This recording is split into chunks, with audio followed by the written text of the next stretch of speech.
Well, hello, everyone, and welcome to another edition of Ghost Education 101. And we are excited to be here tonight. I have a repeat guest with me. I'm so happy to have Reverend Shawn with me. Thank you for joining us tonight. I forgot how much I love the opening of your show. Oh, That is, thank you. I love it. It's so cool. Well done. Well done. Well, And you and I are going to have to quit meeting like this. People are going to start talking. I know exactly. Well, Philip actually did the introduction. He's in the comments telling people to ask questions. But he did an amazing job. And I actually go to him when I need videos for other stuff as well. But Very cool. he So does happy to great be work. here. Thank you for inviting me. You know I love being Yeah. with you and chatting and all that stuff. Oh, I know. And what I love about this is we don't have a topic. We basically just sit and talk. So if anyone has any questions, feel free to ask at any time. And before Absolutely. we get started, I do want to first of all say thank you. I know I haven't gotten you a copy of it yet, but the new book I'm writing, I've asked Reverend Shawn to write my foreword for me. So stay tuned for that. That'll be out next year, and it's Legends and Lore of the Vegas Valley. So with him being out in Vegas, he has great insight to what's happening out there as well, and I thought he'd be the perfect fit. So thank you for agreeing to do that for me. You're so welcome. I'm honored that you asked. And it's funny that you mentioned that bit about being in Vegas. A lot of people that don't live here or just come every once in a while to come and do the Vegas tourist thing and be downtown and go to the casinos and all that. They don't realize there's a lot of regular people that live out here. Out on the outskirts Mm-hmm. of the valley, there's just regular folk like you and I that actually live here. I When the pandemic hit, I became a homebody, and even since it's been I guess over, if you will, I still am pretty much a homebody now. Mm-hmm. I hardly ever get out. I get out to work the occasional case. I work most of my cases on Zoom or Skype or over the phone. I it just I don't go out ghost hunting, paranormal investigating, and all that sort of stuff like I used to before the pandemic. So much has changed since that time. Mm-hmm. Yeah, I don't think I've been on a case. It's all been virtual, which luckily we have that nowadays. We didn't have that many years ago. Absolutely, Yep. absolutely. Yep. So, real quick before we actually get started, why don't you let our viewers, because I'm not sure, we have a lot of new viewers, so there's several who might not know who you are. So, why don't you do a quick introduction of yourself? Um, I'm Reverend Shawn Whittington. I'm easy to find on Facebook, and my website is www.ghost-b-gone.biz, and that's my wife and mine, our ministry. If you go there to visit, there's a lot of cool things there to see. Um, I know times are tough, but my wife and I don't charge for our ministry work, and we've been doing this together as a team for 20 years. I I would appreciate the occasional donation. Um, it's always put to good use. I give to a lot of charities. It helps us get to our next case and help the next needy person that needs our help. But in addition to being an ordained exorcist, I'm also a spiritual advisor. So if you're having issues of a spiritual nature, not necessarily attached to the paranormal, you can make an appointment with me there. Um, my book's there, God, Ghosts, and the Paranormal Ministry. And what else is there? The ghost store is there. Lots of cool things Mm-hmm. to buy, like this old throwback Ghost Be Gone coffee cup and hats and hoodies and t-shirts and things like that. I also offer a 12-week college level online course called Introduction to Spiritual Warfare through the Worldwide Society of Exorcists, which I'm a founding member. And all my students that graduate that course, the course is for all of you true warriors for Christ that feel a calling and a longing to want to have more knowledge when it comes to drawing your line in the sand, making a stand, and circling the wagons and putting up a good fight against, God forbid, true evil if it ever comes calling. That's the course for you.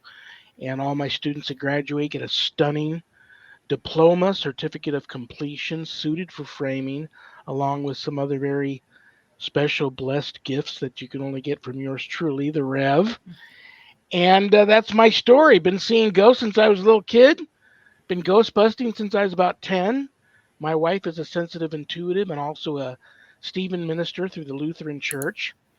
So we've been a team for 20 years, but both of us have many, many years of paranormal investigative experience under our belts, dating far back, way before her and I met. But now it's just her and I, and started working a lot of very ugly cases after we ran into a motherload of ugly cases about 20 years ago. Right after her and I met, fell in love, got married, he started investigating cases. We ran into a real ugly one. Whatever was there followed us home. Lived here for about 8 weeks, and ever since that time, I disbanded my team because I started to worry about other people going through what my wife and I went through with our demonic attacks.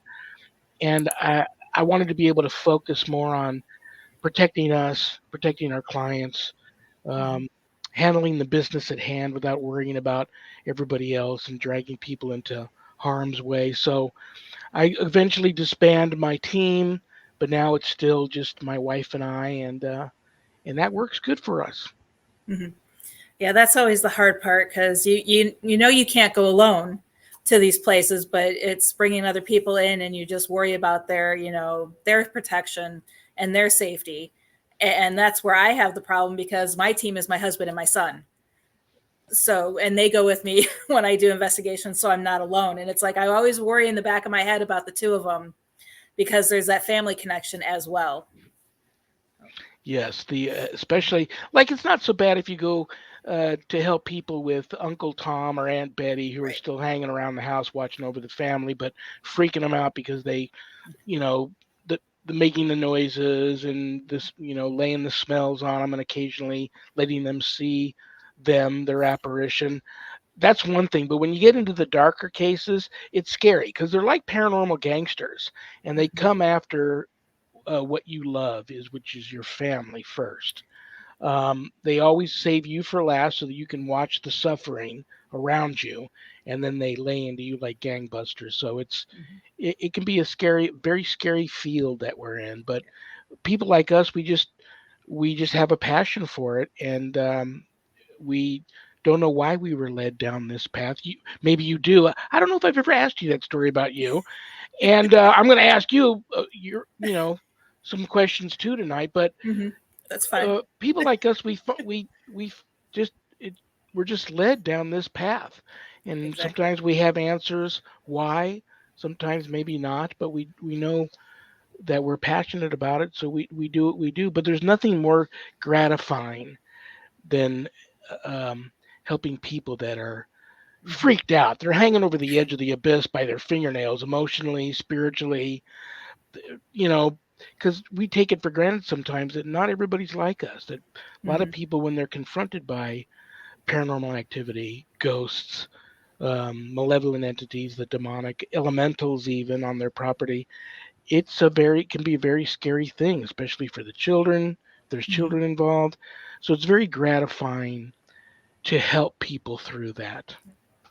Yeah, even if it's not paranormal, it's gratifying to help them realize that, not so much that they're envisioning it or imagining it, but that there's natural causes. And then that provides a sense of relief. And just, Absolutely.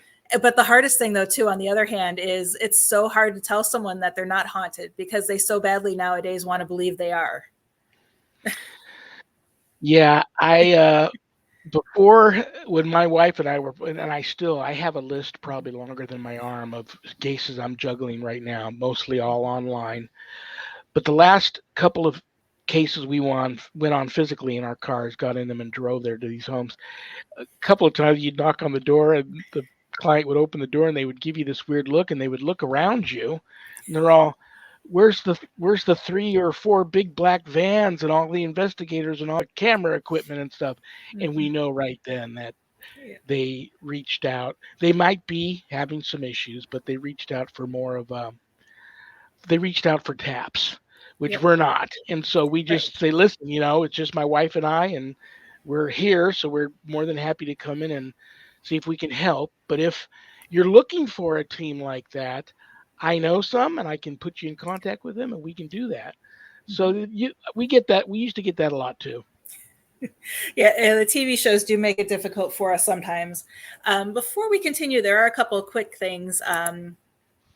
Andrew wanted to ask about the book again and how to get it. It's on your website, I believe. Is that the only place to get it, or? You can get an autographed copy, and it'll come to you enclosed in a house blessing kit, Mhm.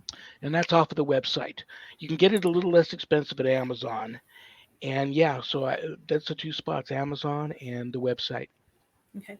And I actually ordered mine through you, which I was excited about. And Philip brings up talk about your magic black salt, and you sent me some of the salt with the I book, which just, I you know absolutely what? loved.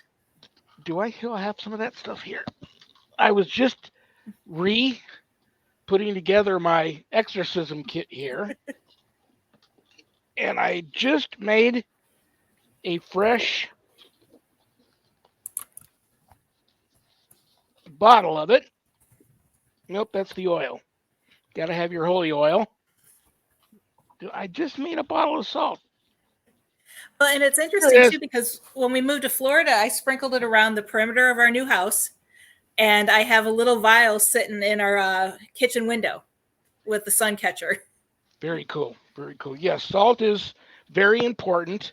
My salt, and you already know this because you have some at home. My Yep, I have that salt one. has uh, quite a few different salts in it. There is, of course, blessed sea salt, blessed kosher salt, Himalayan pink salt, blessed by a bunch of shaman. That comes to me. I've got some Dead Sea salt, blessed Dead Sea salt in there. I have Hawaiian black salt in there, and they're all blessed and put into those little bottles. And you also, the holy water comes in the same bottle that my oil is right here in this bottle. Mm-hmm. But what my people that buy the book off of the website get a bottle of my holy water, which also has some blessed anointing oils in with the water, and a pinch or two of the salt also into the water. So they get that, and they also get. I think my kids have Palo Santo wood in there, possibly some. Oh, you know what's really cool? And I don't have that here too. I didn't come prepared tonight, did I? Oh yeah, I It's did. It's right fine. here. I There are many love nights I don't come this. prepared. Have you seen the red sage? Yes. Yep. I love the red sage dipped Mm-hmm. in dragon's blood. I get that blessed. I use that along with blessed incenses like frankincense and myrrh, um, three kings, Ethiopian, spikenard, and monastery incenses, things of that nature. But you get a little bit of all that in the kit with the book autographed if you get it on the website. Mm-hmm. But a lot of people just pick it up on Amazon too. Yeah, I actually have. It's funny that you mentioned the red one because I have the red one next in my shell to use next for cleansing my house. Because after I clean, I do a quick saging of the whole house. Very, very I, cool. I think I overdo it. You can never be too careful Mm-hmm. in what we do, and you can never be overdo anything. I every morning the wife is walking out of the house just before 5 a.m. every morning to go to work. And what I do is I go to the TV, I turn on EWTN, which is Eternal Word Television Network, Mm-hmm. and they have a daily mass every morning at 5 a.m. I crank that mass up, and I put everything that would normally go on a Catholic altar on the stand in front of the TV where this mass now is being Mm-hmm. broadcast loud throughout the house. I want the whole house to hear it. Yep. And I've got the blood of Christ there. I've got blessed wafers there, which are turned into the body of Christ. And I light probably a big, thick branch of Palo Santo wood or a couple of sticks of blessed incense in every single room in the house. So it's smoking away. Mm-hmm. The mass is going. And I do that, I would have to say, a couple of times a week without fail here. And then sometimes I just go all out with I go out into the perimeters of the property of my home and I do some blessings outside the house. I bless my water system and my hoses so I can spray down my house and spray down the Mm-hmm. property around with holy water right out of the hose. Um, Salt everywhere, windowsills, on the ground of every door leading outside of the house. Holy oil on your thumb, press it on the walls, and actually physically make a cross on the walls. Holy water. I usually just sprinkle the holy water and the sign of the cross in the corners. Hmm. They seem to hide in the corners. And I don't share this a lot on your show. I'm going to share it with you because it is important. You can get cornstarch or baby powder blessed. And if you sense there's a very perverted, nasty, low vibrational energy in a corner of a room somewhere, I will actually put some of that powder in the palm of my hand and blow it into the corner, and it will actually stick to the entity where you can almost make out an outline of a head and shoulders and a little bit of a torso Okay. before you hear, what sounds like somebody taking a hammer to a cat or a pig, and then you can actually hear it and feel it leave. Sometimes it runs to another area of the house, sometimes just out the nearest Hmm. exit. Um, but always bless your corners, all four corners in every room, closets too, cabinets, bathrooms, garage, everywhere. Hmm. Yeah, and it's interesting that you bring up bathrooms and closets. That's always where, whenever we do an investigation, we tend to find the entities hiding. It's almost like we trap them in there, or we've even Crawl found spaces portals. too. There's Yep. an attic, yes. If there's a crawl space, yeah, you Hmm. got to get up there. Yep. Yep. You never know where they could be hiding at. Okay. Jeff had asked, does burning cedar work? I personally have not used cedar. I've used Palo Santo wood. I've heard cedar is wonderful. I have a lot of friends of the indigenous bloodlines, First Nations friends, and some of them use that a lot. A lot of sweet grass too they use, but I personally have not used cedar, so I would like to. I can't really comment on that, but I hear great things if it's used properly. With the intention of love and light, and you've got your cedar blessed. I believe all that stuff is very good. Yep. Yeah. I also use, I found at a store, powdered Palo Santo. Oh, that is so cool. I haven't seen that. Yeah. I've seen this. I go to a lot of places Hmm. where the client is allergic to smoke or their smoke Okay. alarms are Yep. very sensitive. So this is sage mist, and you can get that at a lot of spiritual stores. It's just sage I actually, ground down. There you go. There you I go. make my own. Oh, that is But so yeah, cool. But I the bless crushed mine Palo. and I put the oil and the holy water in it too. Yep. Um, Yeah. But in Vegas, it's called the Realms Within. They have the crushed Palo Santo on oh, hand. that is so And cool. it's just a powder, and I mix it in with the sea salt and anything else that I'm doing, and it works really well. Please do me a big favor after the show Hmm. tonight. Send me a message where I can Okay. find that place. That Okay. sounds incredible. I would like to Yep. get some of that. Okay. Yeah, and it's a dad and his two sons run the store, and they're amazing. Very cool. They're absolutely amazing. I hung out there quite a bit when I lived out there. And Philip wants to know if you have a visitor in your room with you right now. You caught that, huh? Well, let me look here. Right about here on the ceiling. Do you see this? The that is a dream catcher. You can't catch all. You get to see it's moving. Hmm. That's a dream catcher that was gifted to me by a chief after I had been honored to come out to the reservation and work a case there. And ever since I hung that, there's no fans on in the room. I actually have the vent to the AC shut off, but it never moves. But whenever I do a show, they come in here. You can see it moving now behind me. Hmm. And so my answer to that would have to be yes. I also do live in a haunted house. So yeah, they tend to kind of want to either watch the show or be a part of the show or come and hang out. But yes, my wife and I, when we moved in here, there were spirits, and I believe some of them have left.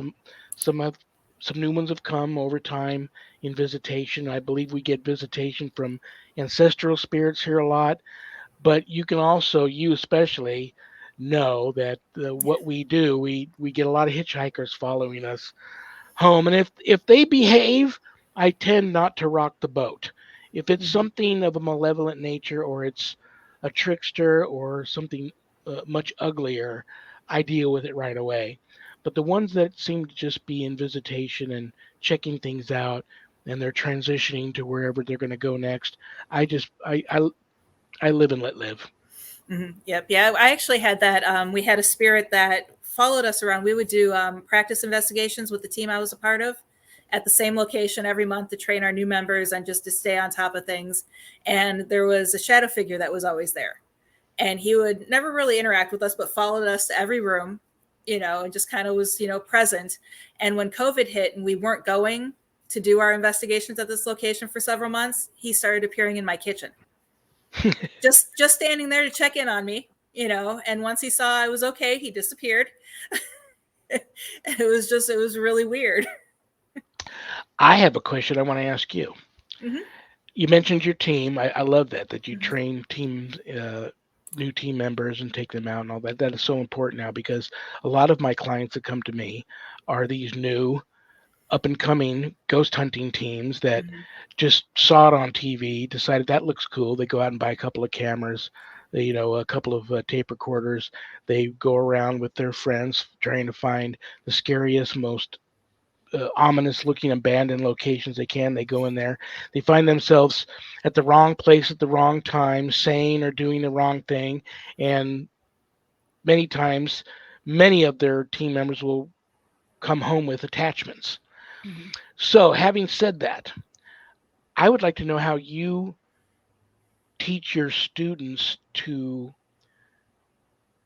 avoid that, and I would like to know your opinion on psychics on teams. If you trace back, many of the really famous old school ghost hunters of their day all had a good psychic on the team. I'm Mm-hmm. gifted, my wife is gifted. I have other very gifted psychic people that I reach out to for help all the time. I'm a big fan of them. What's your How do you feel about that? And for many years teams went through this phase where they didn't want to have a psychic on the team, and I thought Mm-hmm. that was wrong, a bad Right. move. Yeah, and it's interesting that you bring that up because I have recently, I've been with the Warren Legacy Foundation working close with Chris McKinnell for the past almost 2 years now. And I've recently become their chief administrative officer and helping with all the training. And our main goal, first of all, is to train the next generation of paranormal investigators. We're trying to show them that it's not what you see on TV and that you can also do this without having spent $1,000 in tech. And it's more or less we sit down and we train them on how to respect the ghost. My motto for years has always been ghosts were people too. It's not just, just because they've moved on doesn't mean you can be mean to them. It's respect. And also kind of just sit back and watch and learn, let the spirits guide the investigation. Don't go in and be forceful because you're not going to get any results. If you're unsure if it's a positive energy or negative energy, make sure that you're protected. And my personal thing is, if you truly believe something's going to protect you, it will. Everyone laughs at me when I say, if you think your teddy bear is going to protect you, take it on an investigation with you. Absolutely. you know, t- Absolutely. and it's, I always tell people before you go on that first investigation, find not only learn everything you can first by, finding reputable podcasts or listening, reading as much as you can. Because when I started 30 years ago, we just had the library. We didn't have these ghost shows or ghost teams out there that were well known outside of just a few. You had the Hans Holzers and Ed and Lorraine Warren. So we had to read books to figure out what was going on in our lives. And the more the better equipped you'll be to actually face these entities. And it's still not, when you actually do, it's not what you've read, it's not what you've learned. Nothing can prepare you for that first physical attack, which is always interesting. And make sure you are very firm in your faith. No matter what it is, make sure you're firm in your faith, and that will protect you when you go on these investigations. And then, as far as the psychics, I've never had an opposition to that. I always thought it was interesting to hear what they say, but you want to make sure that they go in blind. Whenever I've worked with a psychic, they didn't know anything about the location. They weren't even given the address to drive. We had someone drive them, because if you give them the address, who's to say that they didn't Google it, to get Yeah. information? They Yeah. need to go in 100% blind and then keep their information to themselves, write down what they experienced, and then see if it matches up with what the investigation found it. Absolutely, absolutely, very cool. I'd love to see it. If you ever need, don't hesitate to reach out to me and ask Mm-hmm. me and my wife, or even just me, to tag along and watching one of your teams work at a Mm-hmm. location. I would love that. I haven't seen that in a Okay. long time.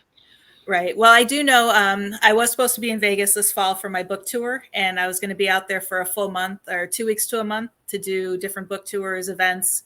But that's been moved to the spring just because I'm having to have knee surgery next month. Yeah, I know you So, said that in your message. That's, yeah. everybody just says, "Oh, knee replacement surgery." Is it replacement surgery? Yeah, this is my second one. They replaced my right knee last March. That's big surgery. Mm-hmm. Yep. People don't think that that's a big surgery. That is a big surgery. So I will pray for you, Yep. Thank you. and I hope that comes out good for you. Yeah, I'm having my knee issues too, but Mm-hmm. I just OD on the the fish oil and the what am I taking now? I think I bought into the commercials and I started having Relief Factor shipped to me, and it Okay. seems to work. And my wife loves um, the oil, the CBD oil. So I steal some of that when she's not looking from her, and I take a little bit of the CBD oil, and it is what it is. But yeah, the knees have gotten. I'm 62 now, so Mm-hmm. when I was Oops. younger, I played 13 years of organized tackle football in pads, and that did a number on the knees. And now I knew when you get older, one day you're going to pay for that, and I am. Yeah, yeah. I played tennis growing up, and I was actually set to go to the Olympics, but I tore my knee. I threw my knee out, and they actually removed the cartilage from both my knees back in 1990, and I haven't had cartilage, 30 years. Wow. So they knew it was coming, but the one that they did last March was supposed to be a partial knee replacement. But when he got in, he realized it was too far damaged, so he did a full knee replacement. And I'm still not fully recovered from that. And that was March of I last bet. year. And then this one, she's like, well, let's hold off a little bit more because, you're young still. And I'm like, I get that, but it hurts. Listen, there's no shame. One day, you and I will both be at these locations going around in Mm-hmm. these automated wheelchairs, these with the motors. It is what it is. We'll still Right. be there doing what we do, but Mm-hmm. hey, Yep. And I think back to when we filmed our documentary, the September before COVID hit. I had trouble getting out of the mine that we crawled into. oh no, So it's like I don't want to be like that anymore. you my, know. you're a brave person. I'm Yeah. a bit. I'm afraid of heights, and I'm very claustrophobic. Even when I have to go in a client's crawl space or their attic, it it's not what I might run into up there. It's just the space that freaks me out a little bit, and I don't know if I could do mines. Hmm. Yeah. No, it was interesting. That was the second mine that I investigated because we actually went to Nelson and we went past, and you can see it in the Real Haunts Ghost Towns. We went down to not the one that they do the tours in El Dorado, but the other one that was just past El Dorado area. And we went down in there, and it was pretty interesting. It was the area we went into was like this big, vast open, but to get there, we had to crawl through this little tunnel. But then prior to that, I had done a pilot up in Goldfield, and we actually crawled into a collapsed mine at the Florence mine, and that's where I was psychically attacked, and I just felt like I was getting crushed. I could hear men screaming. I couldn't breathe, and it was just it was interesting. Wow, that's But they're incredible. a lot of fun to get into because if you go down into those when yeah, there's that claustrophobia feeling that you have, but the equipment works so much better because you don't have radio frequencies interfering with anything. You don't have, you're in dead space. So anything you capture is, 90% paranormal because there's nothing there that can interfere with it. Absolutely, absolutely. I have another question for you. Hmm. Where are you living now? I thought you were in Vegas. No, we moved in September. Oh no, where'd you move to? Yeah, to back to Florida to be close to my parents. Oh no, I thought you were Yeah. here close. I didn't know that. No, Oh my gosh. no. Um, well, maybe you know the answer to this or not. You were Hmm. Henderson or Boulder City. You were in for a long time. We were actually right on the border of Henderson and Boulder City. We were that last exit in Henderson. Where is My wife and I have been trying to find this place for years. Mm-hmm. We get lost every time we try to find it. Do you know where the old abandoned Boulder City Pet Cemetery is? Not the Yes, one that's not across from the airport near the town, right. but the one that's like out in the middle of the desert. Do you know where that is? Yeah, I can actually, we can get you the directions because we went Please looking do. Oh for it my one gosh. time and we got lost. But the second time we went, because you have to go, like you're going out to Searchlight. And then I think it's just before you get to those solar panels, you U-turn, and then it's on that side of the street. It's on the south side of the street. Yeah, you're gonna have to send me directions. Yeah. We several times we didn't book anything on our schedule for a Mm-hmm. particular day, and because we knew our schedules would work out, and we would go out there and search for it. And like I said, several times Mm-hmm. we got lost. And I said, Yep. we're not going to do this again until we either bring somebody with us who's been to it, or Mm-hmm. somebody who we know and can trust that has been there can give Mm-hmm. us directions. Yeah, I would love to go there. I heard that cemetery is very haunted. Yep. Yeah. When we went, it was closed off. It used to be where you could Really? go in it, but this Huh. was a couple years ago because we went back during COVID just because it was outside, no one was around, and we figured we wouldn't run into anybody. And we walked around the whole perimeter, and there was no way in. But I've heard other people who've gotten in, so whether they've gotten in legitimately or whether they crawled through the fence, I'm not sure. But Yeah. I can get you the. And there was what other thing was I supposed to send you after we got off of here? You're supposed to send me a manuscript of your book so I can do your intro, Yeah. your dedication intro, whatever you want me to do for your book. You're supposed to send me, yes, directions to the pet cemetery. And on that note, how many times do you and your team encounter spirit animals at locations? Trying to think. Not often, but a couple times. And it's actually it's in my book that's coming out this fall, the haunted Southern Nevada ghost towns. And I actually encountered a phantom roadrunner, Whoa. and it was going to Nelson, and it darted across the road, and I thought we ran it over. But because I was in the passenger seat, I could get up and look around, and there was you would have seen where it would have run to, and it was just gone. It wasn't crushed. It It's funny, wasn't. yeah, it's funny you bring that up. My encounter wasn't of a paranormal nature, other than the fact that I've never seen anything like that in my neighborhood. And I was taking the Mhm. trash out one morning on the particular day that you take it down actually to Mhm. curbside, and running down the street. At first, I thought it was like a small velociraptor because it was like probably stood higher than like knee height or higher than my knee, the biggest roadrunner I'd ever seen running down the middle of my street. And when it saw me, it beelined right for me and started coming at me. I panicked and ran back in the house. Um, Scary birds, very scary birds. That is incredible. You saw the spirit of one. I've seen ghost dogs out here. I've seen ghost cats.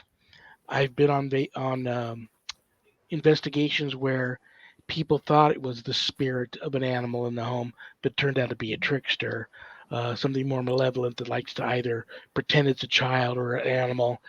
So very interesting, very very interesting. Yeah. And I know it's not on cases, but when I go actually stay at my parents' house, I'll hear they had a Pomeranian, and he had a collar that clinked every time he went down the stairs.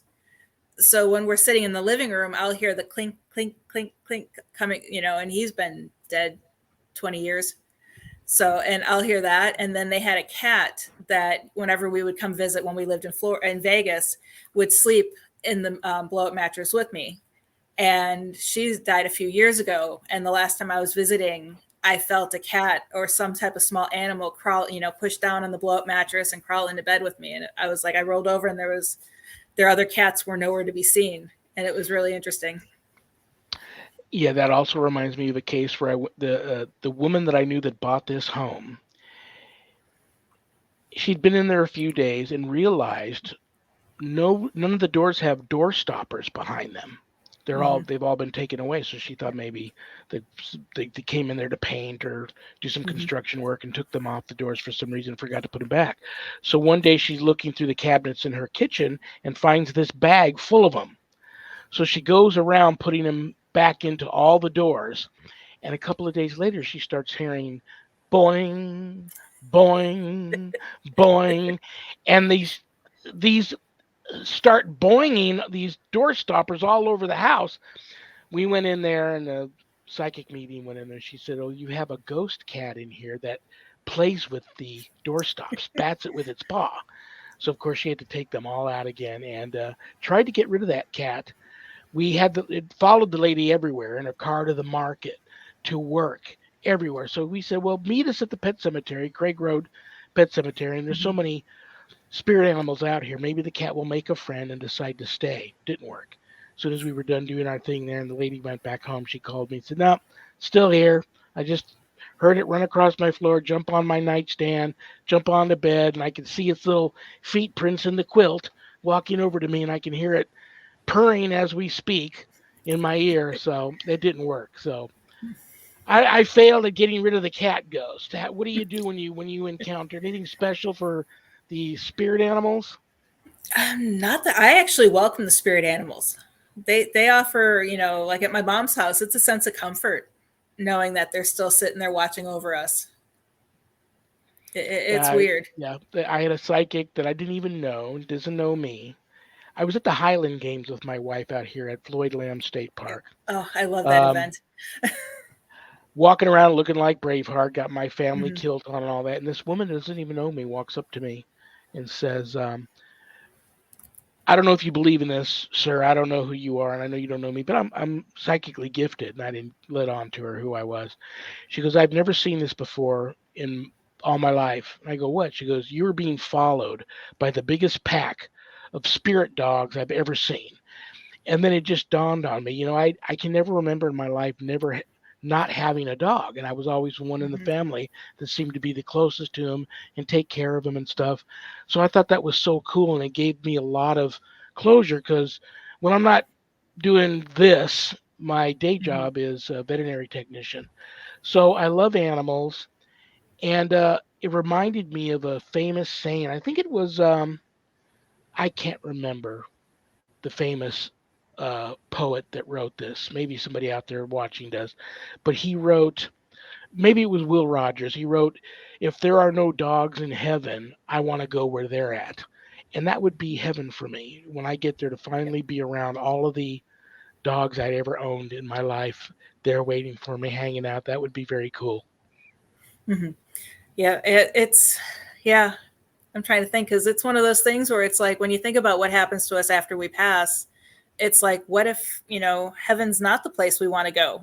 I would want to be, like you said, with my pets and my family. And, I would hope all the dogs I had growing up are waiting for me. Well, being where you're at now, be careful. You might end up with a ghost alligator. You never know. It's interesting. And we have a pond just across the street from us. Florida. How is Florida? How haunted is Florida? Everybody that I talk to, I know somebody who represents their state proudly. Hmm. All 50 states, 51 states. I don't know how many states do we have now? 51, 52. 51.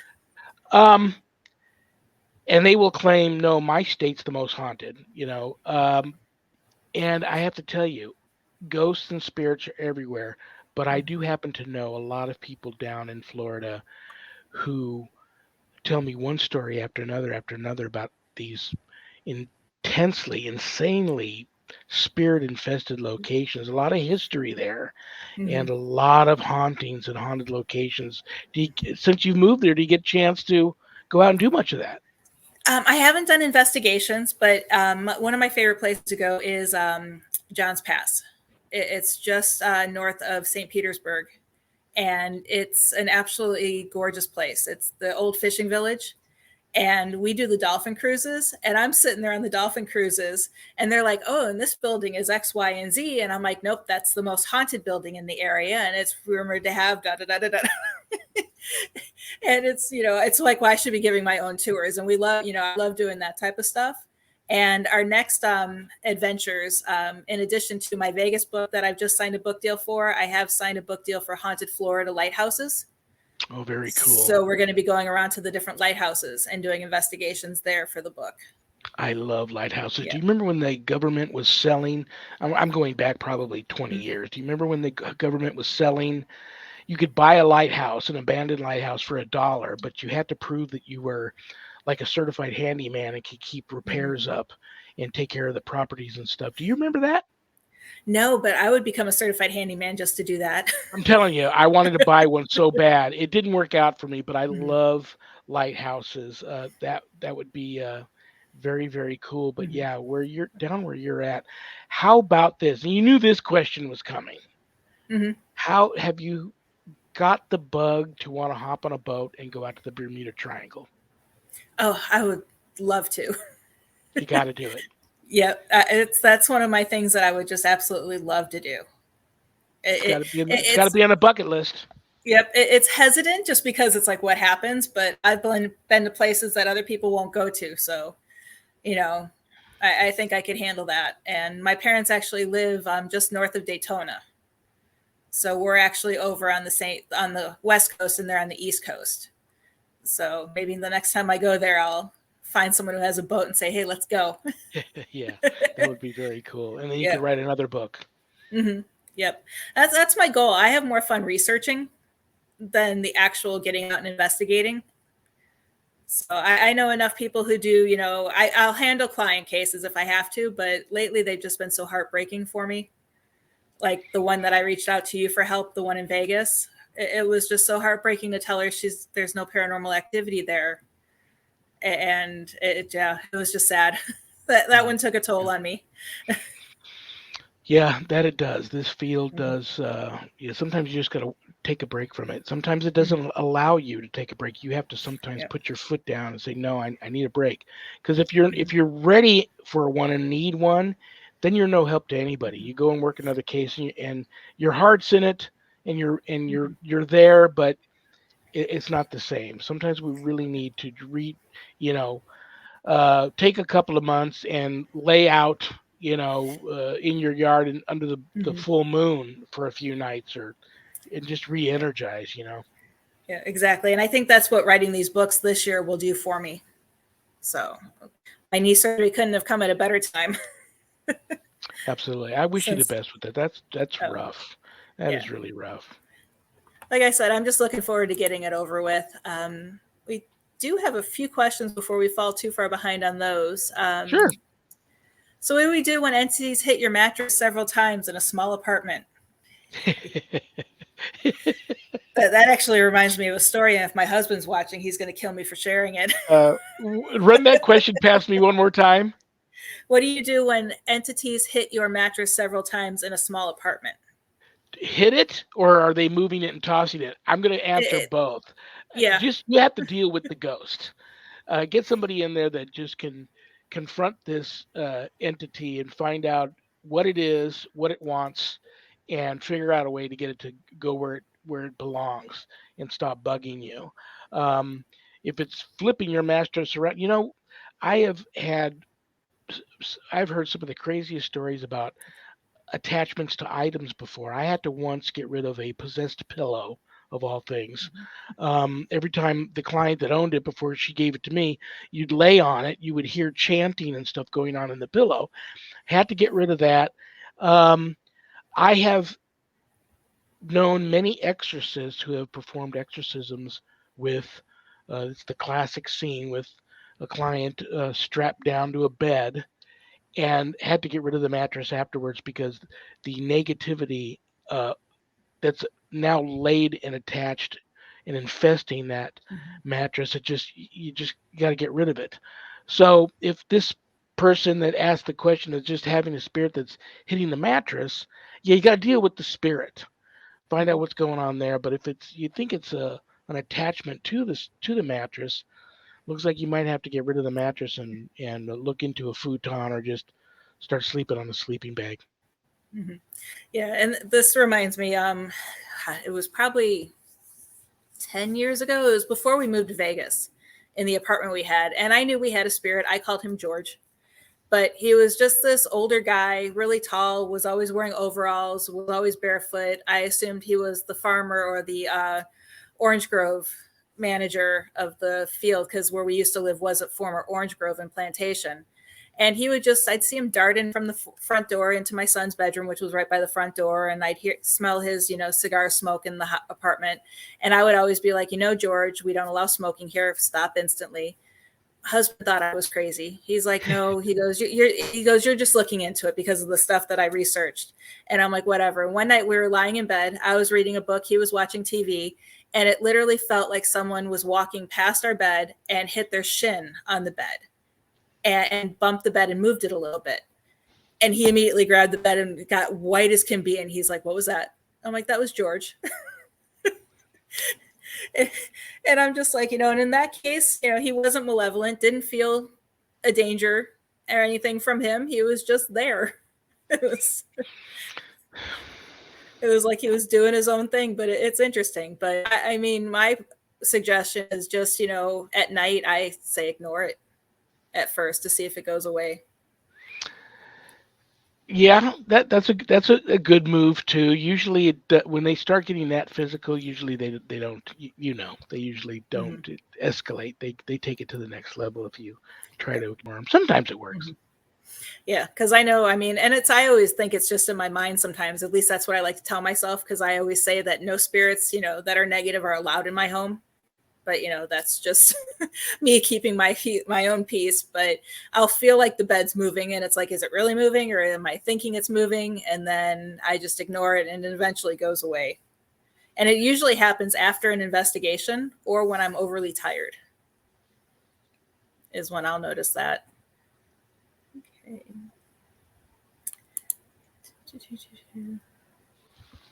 Oh, this one. I was told to my dismay that dream catchers are bad. I have 2 tattoos of them. Am I wrong? I'm a little over 3/4 native.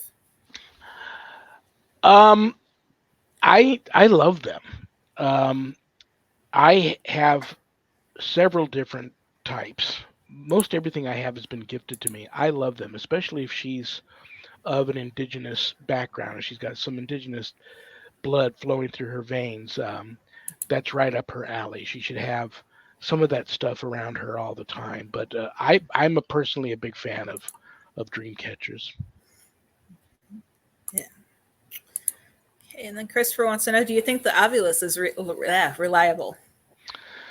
Oh gosh, I'm gonna get hate mail for this. You ready, Heather? And I might get it right with you, because I have 2 opinions on that. Okay, here goes, guys. You can send me hate mail if you want. I still love and pray for you all, and it's okay. I have talked to so many people out there that manufacture different types of equipment for the paranormal field. A dozen of them. If I've talked to one, I've talked to a dozen, and I catch them at the right time, and we have a nice open heart to heart. I guess the caller, they want to be honest with me. Mm-hmm. And for the most part, they all say none of them work. They're all fun to use in theory, and they make a lot of money making them and selling them, but none of them prove the existence of life after death or that ghosts are real. Having said that, none of them can prove that they don't exist. Like, there's to me, 2 distinct categories of people in this field: experiencers and believers, and skeptics and non-believers. And it's okay to be a skeptic and a non-believer. They can't prove that what we're experiencing and what we believe in isn't real, and we can't prove to them that it is real. This field has always been, still is, and will always be a spiritual endeavor for people that are passionately into this, because they've experienced stuff and they know that it's real. Having said that, I do always carry around a really good high def, full spectrum video camera, a high def, full spectrum camcorder. I like the old, it's not on the desk anymore. I'm not going to search for it. I like the old, fit in the palm of your hand voiceover recorders that take the little cassette decks. My wife uses dowsing rods. She'll buy those throwaway cameras that you get at the 35 millimeter throwaway cameras that she gets at the drugstore. When we're done using it up, we take it into the drugstore. We tell the guy, give us hard copies and a disc. The hard copies I'll look through, and you don't always have to have evidence on your footage on your Hmm. film, but you get a lot of cool like urbexing. You get a lot of cool photos. I like photo albums, but I Hmm. also have them on a disc. I upload them into the computer and analyze evidence. But we do it on a budget, and we still capture a lot of evidence. Like I said, I can't you can't prove this stuff is real. Um, I have skeptics that have been on locations and had ghosts appear right in front of them. As soon as the apparition is gone, they're debunking it. But the equipment is for fun. If you find equipment out there that you love and it's fun to use, go for it. And you can afford Hmm. it. They're expensive, but you can afford it. Buy them, have fun with them, take them out on ghost hunts. But I've had a lot of these technicians that build them tell me that none of them really work for the paranormal field. Right. Unfortunately, sorry. And it's interesting. I would never buy one just because, for me, I think the Avalus is a waste of money. I do have a spirit box, but that's more or less for show when I do events, because it's kind of hard to explain people who've never experienced the paranormal before that you got to wait till you get home to listen to your recorder to hear the ghost. So Yes. they want instant satisfaction, and that's one way for it. And the Avalus works great for that too. But I did use it. We had one of our team members had one. He had just bought it and he let me borrow it. And I was kind of wandering away from the group down a hallway into another room. And I was the only, as soon as I got out of sight from the other group, the obelisk had been quiet up until then. And all of a sudden it was death, demon, I think it was Satan, and then sacrifice. And I was like, or no, devil, sacrifice. So I was like, well, who are you going to sacrifice? And I got the word you on the obelisk. So it was a direct response as something touched me from the back of my neck down to my lower back, just ran their finger down my whole back. Wow. That was my only experience with the obelisk. To me, based on that, I'd be like a firm believer it works, but I'm still very skeptical about it. I'm still in my head trying to figure out, okay, did GPS trigger something and say, hey, say these words? But it was just weird that I had a physical interaction as well as a direct response from that device. Very, very cool. Like I said, I'm a Yeah. big fan. If you can afford them and you find Mm-hmm. something that you like to use, it's fun to use. It's all about having fun. By all means, go for it. But you are your best Mm-hmm. piece of equipment, and and I'll wait for all of the messages later. No, I have an EMF a mel meter, which I Mm-hmm. mostly use for debunking when I first get to a location. Mm-hmm. Other than that, like I said, a couple of nice cameras, a couple of old little handheld voiceover recorders, and my wife is very simple, and we go on our God-given gifts of discernment and being sensitive to spirit. We go off of a lot of what we get that way when we go to these locations. Mm-hmm. Yeah, no, I like the non-tech tools, the dowsing rods, the pendulums. And I'm one of those that the minute I walk into a home, I don't like to say I have psychic abilities because I can't really communicate with them like some of the psychics can. But the minute I step over a threshold, I can automatically sense there's a negative entity here. Oh, this is going to be an easy one, or there's nothing here. And 9 times out of 10, it usually turns out to be right. And then a question about frequencies. Was watching Skinwalker Ranch. They're picking up 1.6 gigahertz signal. Was suggested as a sign of a portal by a Indian neighbor. Your thoughts? Oh my gosh, you know what? I have a great deal of respect for indigenous holy people, and they're so in tune with the land. Portals, you know what? I'm on the fence with portals because I've never seen one or experienced one, so I can't really definitively give you a comment on the portals.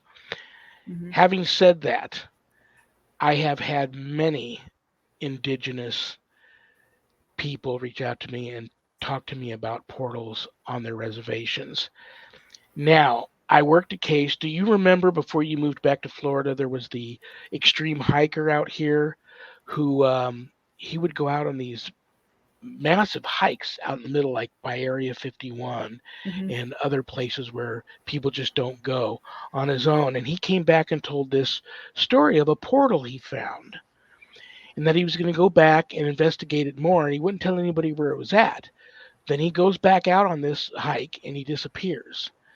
The guy has dropped off the face of the earth. Actually, um, I went out there with a team to investigate, and we've got a lot of very weird. This area near where he disappeared got a lot of very weird EMF readings on a variety of different types of Hmm. equipment that we had. Could we determine if it was from a portal? I don't know. We couldn't really. Could we determine if it was just something that the government was putting out because we were near Area 51? I don't know. But I'm not going to say they don't exist. Skinwalker Ranch. Wow. Could there be a creepier ranch out there? I don't know. And I don't know, so much is going on right now. I talked to Bigfoot guys who now are diehard ufologists because they go out squatching, they see a UFO. Ufologists and now go up Bigfooting a lot because they go out on a night watch to see UFOs or UAPs, and boom, they see Sasquatch. Um, or they see spirits or glowing orbs out there in the forest, or they see some elementals or other types of apparitions that freak them out. Um, there's so much out there that we just don't know. You got to just be very, very careful. I talk to guys that go into caves, these professional cave guys. I don't know what the official term of these guys that go down in these caves are, that have come back and told me these just astonishing stories about like other worlds down below our world in Hmm. areas where people just don't go. So I just don't know, but you got to be careful. You got to be very, very careful. Yep. And especially if you don't know, like with the caves, because when we were exploring the caves for the documentary, we were actually told don't go too far because they will drop off and be bottomless. Splunker. Yep. Splunkers is what those guys are called. They go in the caves. I've talked to many of them that it's they've seen things Hmm. that yeah, some of the stories I've been told really really open your eyes up. It give you the 3D chicken skin goosebumps, and the hairs just stand up on just hearing some of these Hmm. stories. So, and there again, I'm claustrophobic, so you're not going to catch me. You're not going to see the Rev splunking anytime soon. It's not as bad as it is as long as you go to the bigger caves. Like there's this cave in Cave City, Kentucky, and I back then I would only go in for this big vast opening, and then when my dad would go off to the little ones, and I'd just be like, I'll sit right here. Earth energy spots. I have a good friend, Era Wolfnesson. She's lived many years on several different areas in our country that have earth energy spots there. I never thought to ask her, do these spots, would you consider them a portal or not? I'm going to have her on my show twice in 1 month coming up here in a few weeks. I'm going to ask her that question. But Mm-hmm. there's these earth energy spots where they're strategically placed around the earth, and you can find them by the ley lines and stuff. And it's just the paranormal activity is off the charts at these locations. I think it all ties in. What's great, I me personally, I love not knowing anything. I don't know anything. The longer I'm in this field, the less I know, and that's what keeps my passion going, is investigating the unknown. I know you and I are going to be having this same conversation in heaven one day and laughing about all the things that we know then that we don't know now. But Mm-hmm. I'm glad that I don't have all the answers. And more of these investigators are coming out nowadays saying, I'm going to prove beyond the shadow of a doubt that life after death exists, and my way of investigating is going to be proven to be the way. And I'm going to change it from being a pseudoscience to an actual science, and I've taken the scientific method and broadened it out, and my way's the right way. It is such a poor way to approach this field. Like I said earlier, it has always been, still is, and will always be a deeply spiritual Mhm. endeavor for those of us that have experienced. We know that all of this stuff is real, and we enjoy being passionate about the unknown, and we don't have all the Mhm. answers. Right.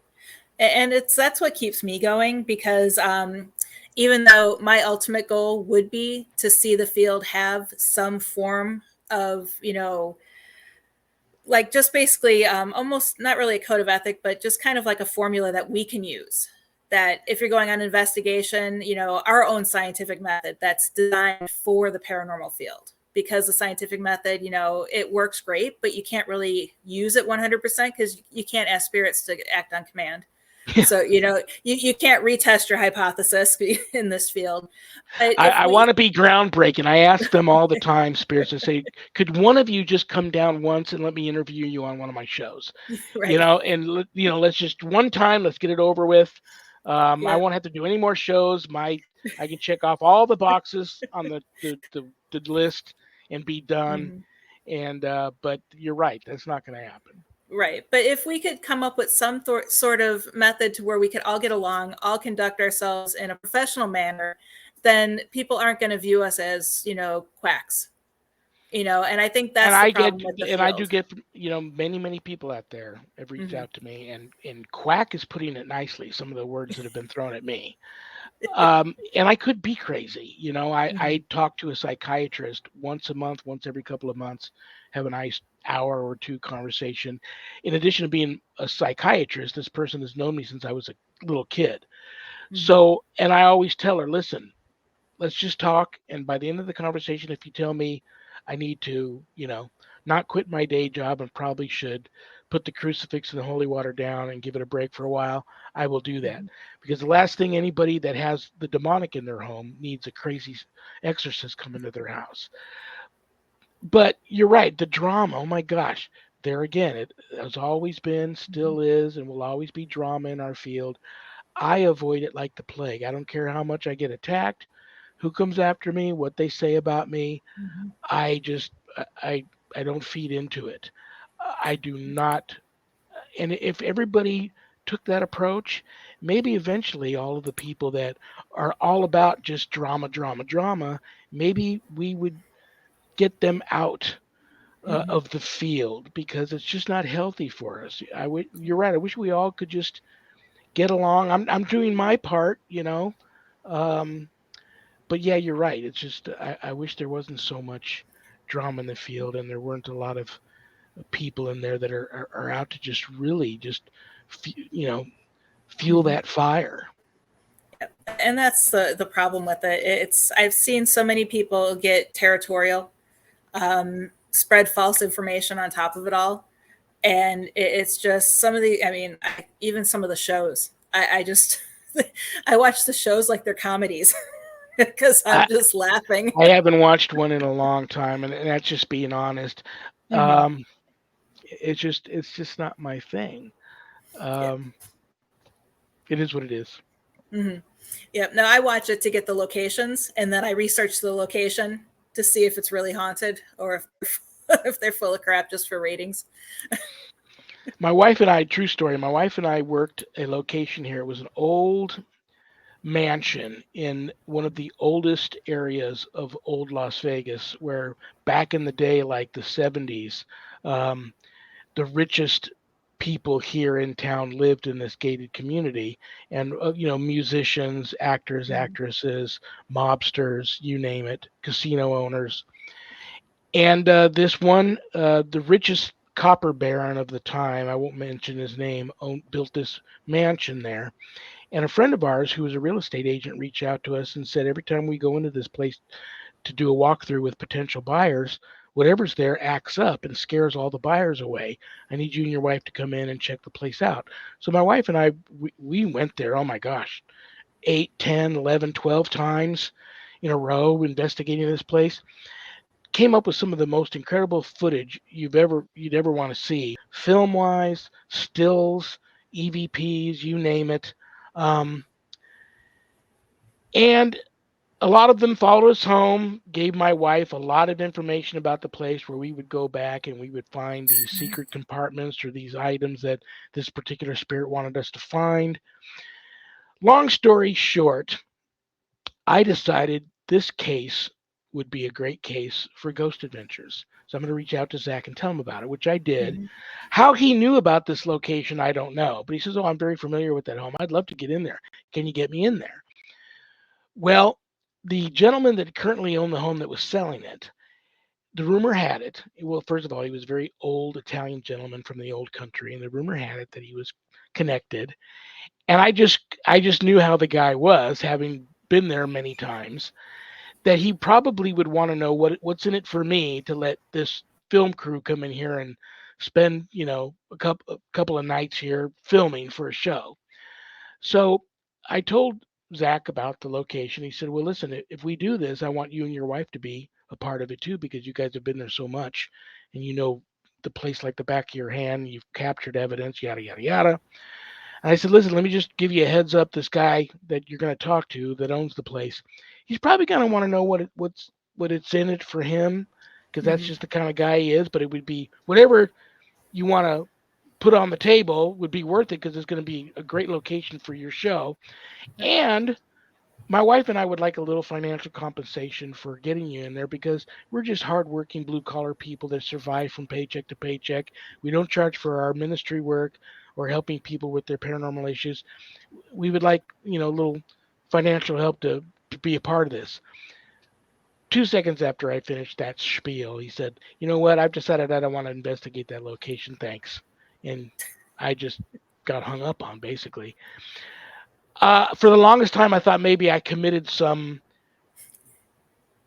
paranormal reality TV faux pas that I Mm-hmm. shouldn't have, but many, many people I spoke to said, "No, absolutely not. You didn't do anything wrong." Um, but that would have been a great location for his show.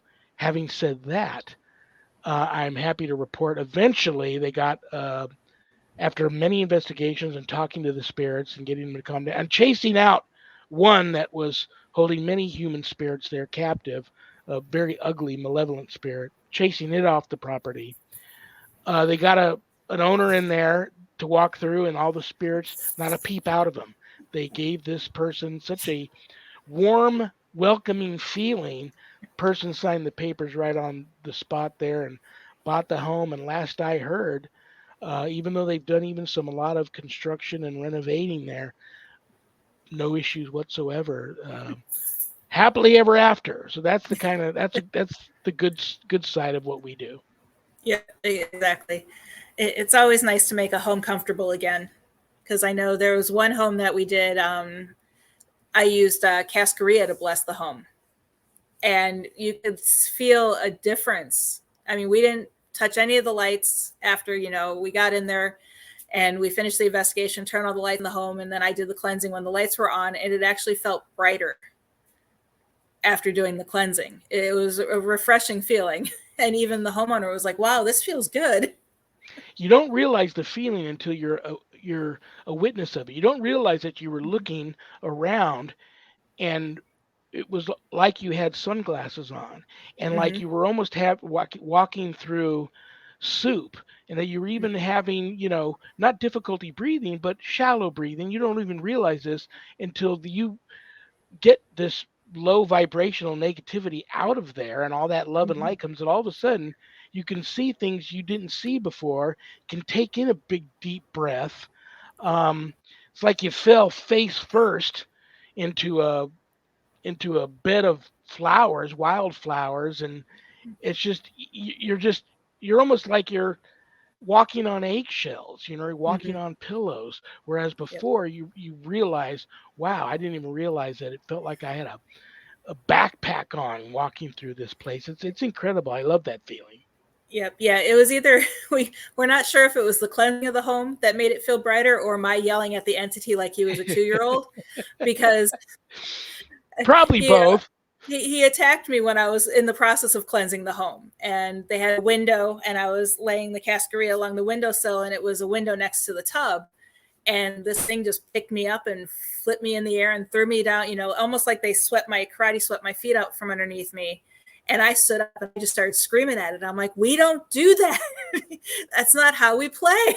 I just treated it like it was a toddler and nothing after that. Well, you probably, in addition to being upset, you probably had some guardian angels there that Mm-hmm. decided to step up and help you take care of the situation. Because when they get physical like that, I believe we have help that is Mm-hmm. there that we can't see, that will jump in when it needs to. Right. And kick their butt for us since we physically can't. Yeah. And that's the hardest part is how do you fight back for something that you can't physically hurt, but they can physically hurt you? Yeah. Me personally, I drop to my knees. I believe in the power of prayer, and I start Mm-hmm. a lot of prayer, a lot of flailing of the holy water, and just stand my ground and ask, ask God to use me as a vessel to allow Mm-hmm. some warrior angels and spirits to come through and help me walk this ground and take care of Mm-hmm. this situation. I mean, I have no magical power, so when I go to a location, and I tell the clients that, but I've been blessed to have this gift of discernment to allow myself to be used as a vessel to allow the guardian angels and warrior spirits to come through and do what they got to do. But it's not me at all, and I make sure the clients know that too. A lot of them expect you to come in and wave a magic wand and make it all better. I have to make sure before I even go there. One, I'm not big on provocation, so Mm-hmm. I don't do religious provocation when I go there, but just me being there is provocation enough, even if it's just a pissed off spirit, human Mm-hmm. spirit, disembodied spirit. I let the client know you could be in for a fight for your life Mm-hmm. sometimes for the rest of your life. So be prepared for this fight to go on for a long time, but I'll teach you how to fight and how to be strong. But I don't have a magic wand, and I can't guarantee you that me coming there that I can make it all better. I'll do my best, but I don't know. So if you can get them to understand that, then it goes a lot easier. Mm-hmm. It's all about educating the client too. It's not just about educating ourselves. We need to make sure our clients know what's going on and how to protect themselves. Okay, Stephanie actually asked, she wants to know if you ever partner with teams that reach out to you and are not close to you, do you ever travel to them? I would love to travel. I don't travel well. I wish I traveled more. Unfortunately, like I mentioned earlier, my wife and I, I'm a veterinary technician by trade. She's an office manager at the same animal hospital I work at. We and anybody that does that kind of work knows that we do it out of a love for animals, not for the money. We don't make a lot of money, so we pretty much are just hardworking blue collar people. I can't afford to just take a couple of weeks off of work and pay for a round trip airfare or jump gas up the car. We only have one car, so I can't take my wife's car. Get a rental car and take off and go and do that.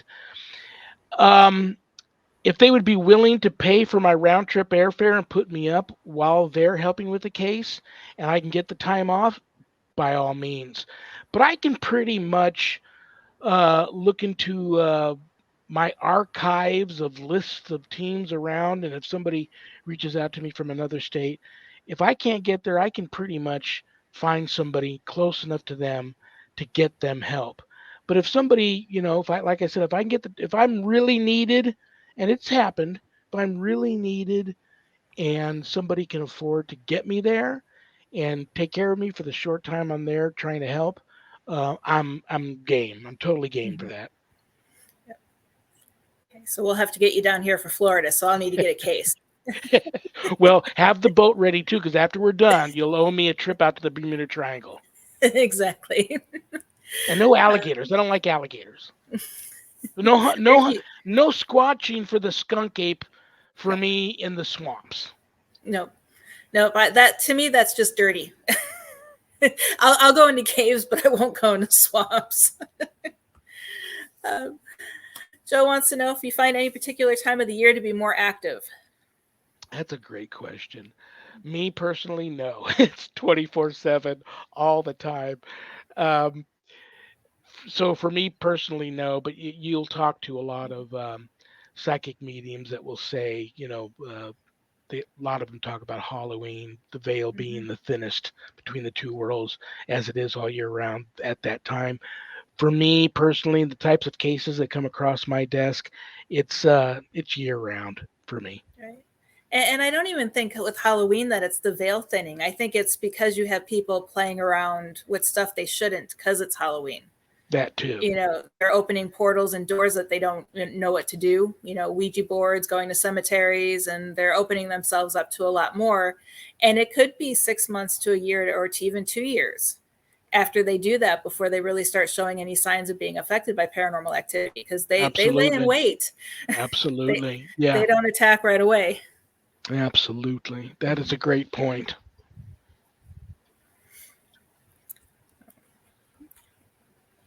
And we are actually caught up on questions. Very cool. Some more will uh, come. okay, how about the moons and Mercury for activity? The moons and Mercury. I am not a planet guy. I'm not big on the horoscopes or the zodiacs or planetary stuff or Hmm. into numbers. About as close to that I get is bibliomancy. I will pray for my gift of discernment. Sometimes Hmm. just close my eyes and pop open a Bible and put my finger wherever my finger lands, read that, and usually it's an Hmm. answer to my issue. Um, Casting lots, even the disciples back in the day used to do that. I'm not big on that. I don't like Ouija boards. Had a bad experience with the Ouija boards. If somebody uses a spirit board and they're successful with it and they like it, God bless them. Not for me or my wife. We had bad experience. But for all of that planetary stuff, uh, I you wouldn't want an answer from me on that because I'm not educated enough on that stuff. Although I do Hmm. know a lot of people that are really into that, and they seem to it seems to work for them very well, and Hmm. and they live by that stuff and they do well. So God bless them. Yeah, I had someone ask me the other day if I thought Mercury retrograde was going to be causing a lot of problems, and personally, I don't feel that the moons and even though I'm a very nature oriented person when it comes to things, when it comes to the moons and Mercury and all of that, I'm a firm believer that you manifest what happens in your life. So if you know Mercury retrograde is coming and you think, oh my goodness, that's going to turn my life upside down, and you dwell on that and you focus on that, yeah, your life's going to get turned upside down for those few moments. But if you keep moving forward with that positive energy and the happy thoughts, and don't let Mercury retrograde bother you, you're not going to experience the negative effects. Because even with my natural beliefs, I've never been affected by anything like that, negative or even positively. Well, I'm smart enough to know that there's a lot of people in the spiritual field that Mhm. know a lot more than me, and I'm really thinking of like the indigenous holy people that I've been blessed to meet Mhm. throughout my years of doing this. And I do as I'm told. When they tell me, okay, on the full moon, take all your smudging fans. I've had some beautiful smudging fans made for me by chiefs or indigenous holy people. Mhm. Take all your smudging fans and your dream catchers, lay them out under the full moon overnight during the full moon, and I try to remember to do that. And they give me answers sometimes that they know I'll understand. There may be a much deeper spiritual indigenous thing they want to tell me, but they know I won't Right. get it. So I just do as I'm told, and I'll try to remember to do that stuff, and it all has something to do with the moon and the energy and our great creator and Mother Earth and all of that Mhm. stuff. And I do as I'm told. When I don't know, but I trust you, I Mhm. will listen and do as I'm told. Right. Yeah, I will use the full moon and the new moon to cleanse my crystals and all of that stuff. But as far as thinking my good luck and my bad luck is tied to it, I just, I I'm a agree. firm I believer that, agree. be positive and then you don't. But yeah, and like you, I'll do what I'm told if someone says, hey, you really need to do this. And I'll be like, okay. Yeah, if you know they know what they're talking about, you can kind of tell. Right. Yeah, but I don't rock the boat. I go with it. Mhm. Yep. And like you said earlier, there's always something to learn. So there are things, even as much as I try to educate myself, there are things that I have no clue on, and I rely on others. That's why you have a network of people you work with. I didn't realize how dark it got in my room here. Here, let me turn my lamp on here. Can you see I'm gonna me say okay? you're on air, and your ghosts in the background are glowing really brightly. There you go. Okay, well, that's about as light as I can get it now unless I take off the headphones and walk way over to the bedroom door and flip the light switch on, but I think we're okay here. No, you're fine. We're about 20-30 minutes left anyway, so it'll go quick. Yeah, it is going quick. It always is when I talk to you. Yeah, we have fun. I can't believe I did not know you moved to Florida. Oh my gosh. And Yeah, here I'm thinking the whole time, well, if she has a studio, I'll just drive out to Henderson or Boulder City. Don't got to go to work right. tomorrow. I'll just drive out there and just be in studio with her. That would have been a Yeah. long drive, and I would have been very, very late for the show. No, that's fine. I'm actually splitting my time a little bit. I just came out here to help my parents. We all packed up and moved. My son wanted to be closer to my mom and dad and his older brother who stayed out here. And so it was kind of with them getting older, we kind of needed to be here. And I seem to be helping my parents a little bit more than I thought I would. So, Good but for you. they need You're a it. good So daughter. You're a good I, daughter. I try. That's that's rough too. Both my parents, may Mhm, they rest in peace. The last 2 years of my father's life and the last year of my mother's life, my brother and I, we kind of split being the home hospice mhm. caregivers for them, in addition to as much help as we could get from anybody else. But that's tough. That was really tough to do that. So you're a good daughter. God bless you for doing that. Thank you. Yeah, no, they mostly just need me to help them clean out their closets and Hey, but we moved here and I got to bring home a lot of stuff to decorate our new house with because my mom's like, here, take this, take. So, but yeah, I'm glad we're back, but I do miss some of the things in Vegas. But COVID kind of, we were homebodies. We all worked from home. We homeschooled. We how long did you live? How long did you live in Vegas? almost 7 years.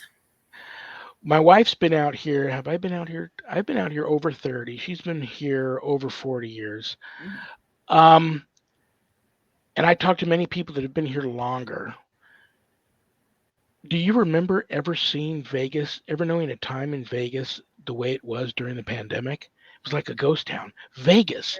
It was the craziest thing I'd ever seen or Mm-hmm. experienced. And like I said, we're never down there anyhow. Neither one of us are gamblers or big casino goers. Mm-hmm. So I just thought that was the craziest thing. Yeah. No, we actually drove down the strip when they shut everything down just to see what it was like. Oh my gosh. Yeah, you made it in about Yeah. 10 minutes. I remember when I first moved down here, you could get from like Boulder City. I'm on the extreme northwest end of town, like Mm-hmm. borderlining Summerlin. And then Okay. just beyond that, I'm up in the Red Rock area. You could go from Boulder City all the way to where I live now in about 30 minutes. Now it would take you about an hour and a half. Yep. Craziness. Mm-hmm. Yep. It's the traffic there was awful, Now but we got the lake draining. We're losing the lake, and we have all of these, mob hit bodies surfacing, and sunken ships surfacing, and sunken planes surfacing. It's crazy down mm-hmm. Okay. And your wife wants to know if you want her to flip the switch on for you. there. No, that's okay. My mastiff's out there. My mastiff Mm-hmm. who doesn't let her go any room by herself will follow her No. and probably start barking and stuff. So we're cool. And she reminded me earlier the other thing I needed to tell you was the name of that store. So I wrote it down. Oh, very cool. Please, yes.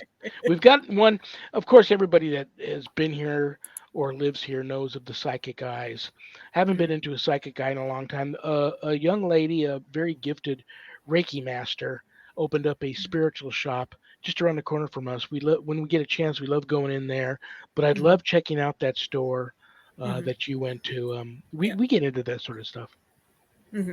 Yeah. And the other place was in Henderson on Green Valley called Crystal Alley Emporium. I like that shop because you could buy your herbs by the ounce. Oh, very cool. They had this whole big, like, it was almost like a bar setup where you could pick, oh, I want that one, that one, that one. You tell them how many ounces you wanted and they'd measure it out for you. And you weren't stuck buying a whole jar. You could just get 1 ounce. Plus, I kind of like it dark in here a little bit because I'm thinking whoever that spirit was that your friend watching Mhm. said, "Is there a spirit?" I don't know if he was just asking or if he saw something.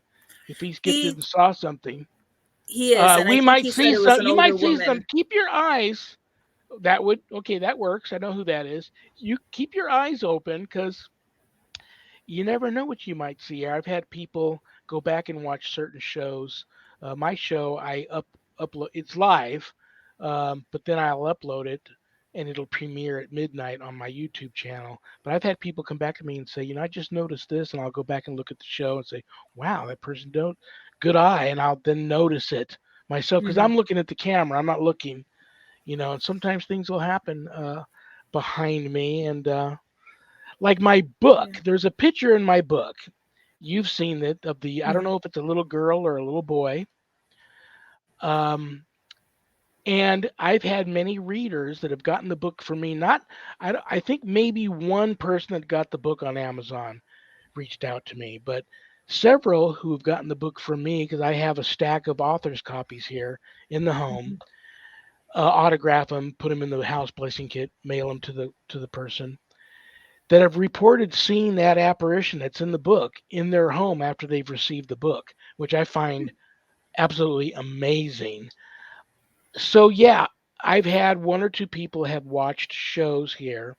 Of course, they were also gifted individuals who had seen that apparition here, either Hmm. during my show or me on someone else's show like this, walk through the room or, peek, if I don't close the door, will peek in the door in at me while I'm doing a show. So you may see that person. I don't know if it's a little boy or a little girl. You got the book. You can take a look at it Hmm. later.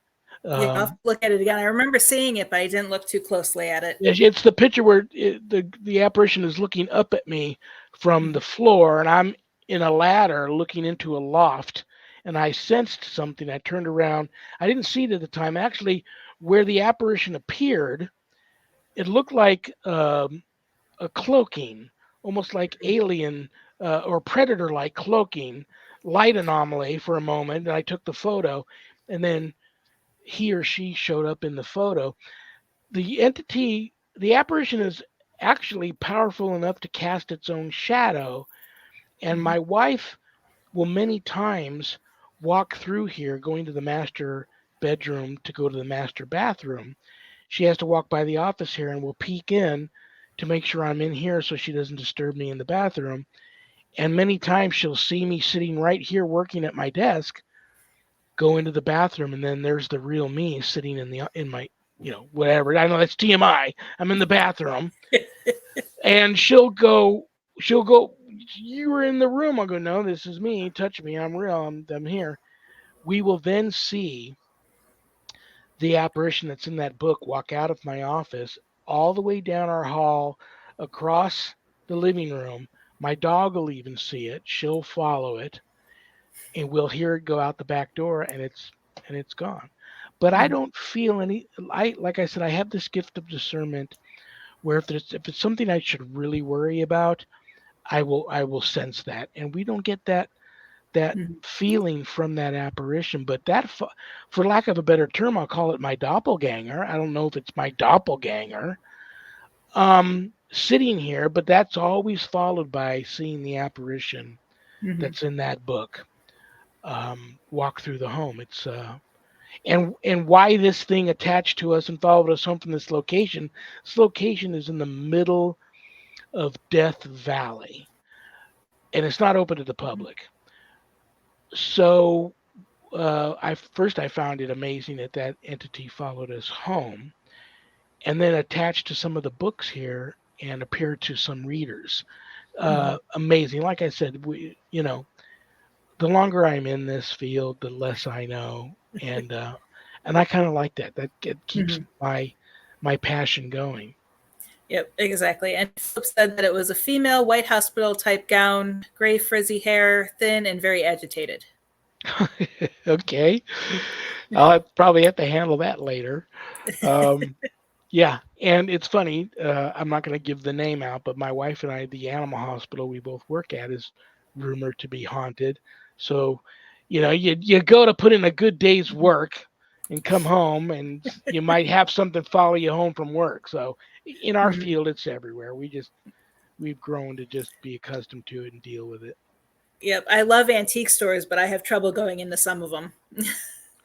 Yeah, me too. I am there. I've got my Mhm. fair share of antiques here too. I have a, believe it or not, I have a gentleman that reached out. They're Indian from India, and the wife has a thing for antique lamps. And I know this is going to sound silly, but it was like rubbing the lamp, Mhm. cleaning it, and the genie in the lamp appeared, and they referred to it as a jinn. Mhm. Um, and they believed in that, their religious belief system. I asked them if they belonged to a church, and they did. And I said, "There's no one there could help you with it." They said, "No, that's why we called you." You got to be very careful with Mhm. antiques, Yep. especially religious antiques. And I know a lot of people are into that, and that's okay. If it makes you happy and you enjoy doing that, by all means do it. But be very careful uh, handling these objects when you purchase them. Mhm. Yep. Okay. Jeff says, I always tell them I get to go home after investigating. Are you willing to deal with the possibility of ramp up activity? This, I believe, was in reference to talking to clients and explaining that the clients may be in more pain once we leave.